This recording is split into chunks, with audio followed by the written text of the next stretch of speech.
exposure. Caranya sederhana, dengan merubah salah satu item, light meter itu di dalam menu itu ada titik 0, terus ke kanan ada plus 1, 2, 3, lalu ke kiri ada minus.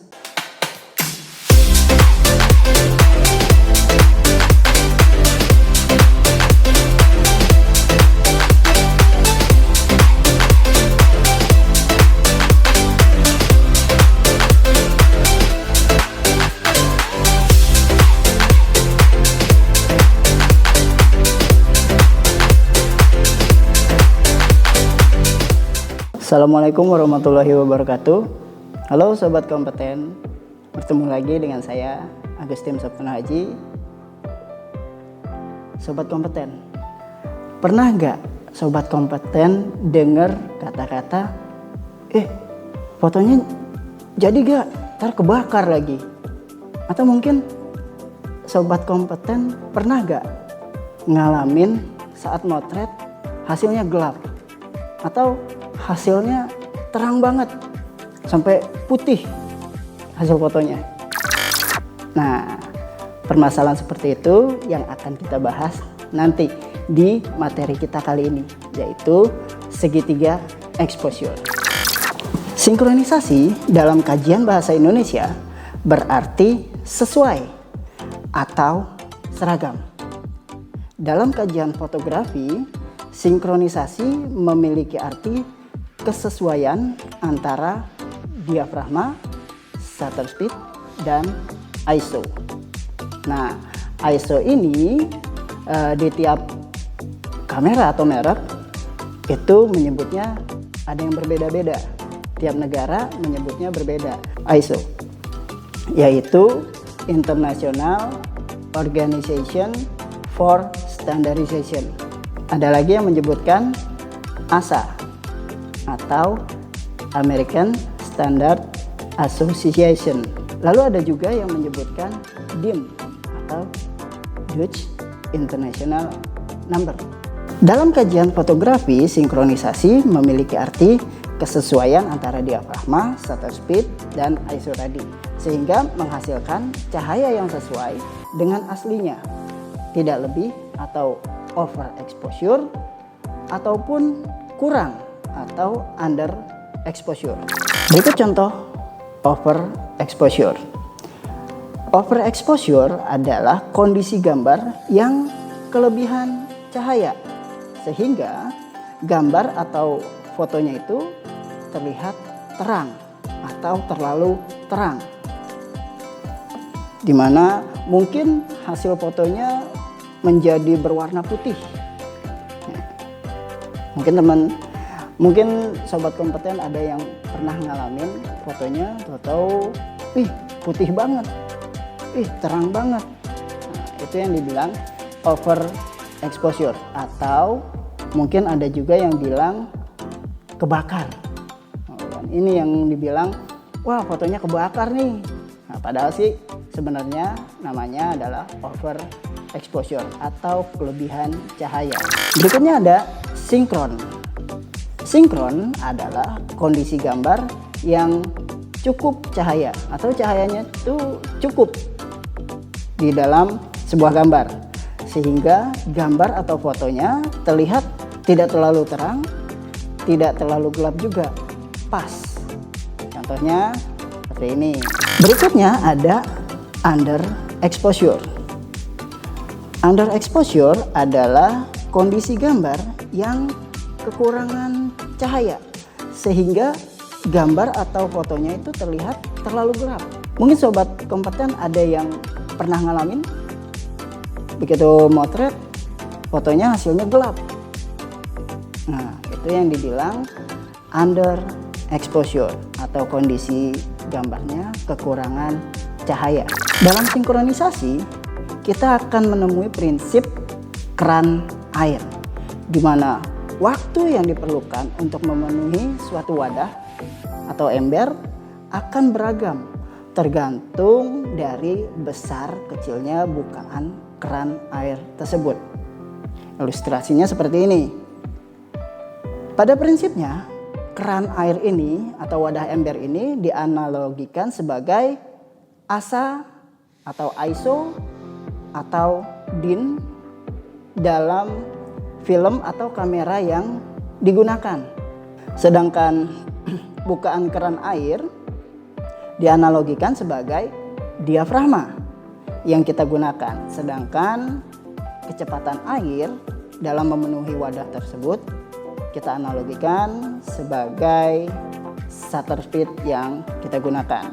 Bila dalam mengisi wadah tersebut itu berlebih atau embernya tahu-tahu luber, maka di dalam dunia fotografi kita menyebutnya dengan kelebihan cahaya atau overexposure. Begitu juga sebaliknya. Begitu kita mengisi ember tersebut tapi kondisinya belum penuh, nah dalam dunia fotografi kita nyebutnya itu dengan underexposure atau hasilnya gelap. Nah, tugas kita adalah mengisi ember tersebut hingga kondisi airnya itu pas, tidak kurang, tidak berlebih atau luber. Bagaimana caranya agar gambar atau foto kita itu sinkron atau mendapatkan cahaya yang pas? Nah, di tiap kamera biasanya ada namanya light meter. Light meter itu di dalam menu itu ada titik 0, terus ke kanan ada plus 1, 2, 3, lalu ke kiri ada minus 1, minus 2, minus 3. Tugas kita adalah agar light meter itu berada di posisi 0 atau sinkron.